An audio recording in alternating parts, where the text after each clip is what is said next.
Hi hello నమస్తే. నేను మీ సంగీతానే.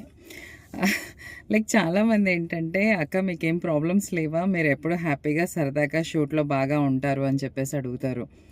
అవునండి. ప్రాబ్లమ్స్ ఎవరికి లేవు చెప్పండి? మీకు లేవా ప్రాబ్లమ్స్? ప్రాబ్లమ్స్ ఉన్నాయి. ప్రాబ్లమ్స్‌ని అధిగమించడానికే మనం ఇలా నవ్వుతూ, నవ్విస్తూ ఉండాలి.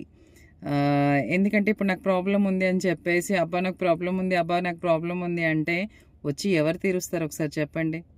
సో, సో, ఆ ప్రాబ్లమ్ మీద కాన్సంట్రేషన్ చెయ్యకుండా మిగతా అంటే లైక్ మనం ఆ రోజు ఎలా హ్యాపీగా ఉండగలము అనే దాని మీద కాన్సంట్రేషన్ పెట్టండి.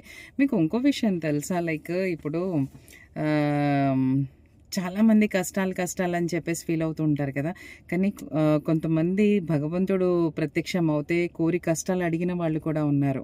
అదెవరో చెప్పనా నేను? లైక్ శ్రీకృష్ణ పరమాత్మలో కుంతి మాతతో అడుగుతారంట. "అత్త చెప్పు నీకేం కావాలి? ఏం వరం కావాలి?" అని చెప్పేసి. సో, అప్పుడు కుంతి మాత అంటుందంట, "స్వామి నాకెప్పుడు కష్టాల్ని ప్రసాదించు" అని. అదే మనమైతే ఏం అడుగుతాం తెలుసా? స్వామి నాకు బంజారాహిల్స్‌లో పెద్ద ఇల్లు కావాలి. పెద్ద పెద్ద కార్లు కావాలి అని చెప్పేసి అడుగుతాం కదా! So, sorry.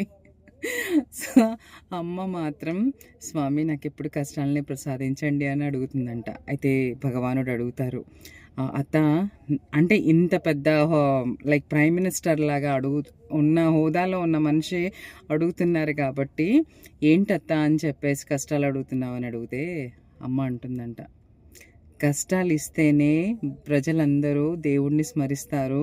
సుఖాలిస్తే ఎవ్వరు స్మరించరు" అని చెప్పేసి. దాంట్లో అదే తాత్పర్యం కాదండి.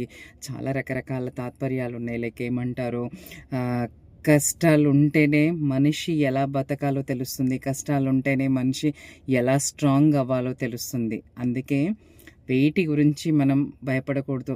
ప్రెజెంట్‌గా ఉన్న సిట్యుయేషన్ మాత్రమే మనది. ఎందుకంటే జరిగిపోయిన గతం గురించి మనం ఏం చేయలేము. ఇప్పుడు జరిగిపోయిన దాని గురించి మనం మళ్ళీ తిరిగి తీసుకురాలేం కదా! జరగబోయేది మనకు తెలీదు. సో, ప్రెజెంట్ సిట్యుయేషన్‌లోనే హ్యాపీగా ఉందాము. Thank you. Have a nice day.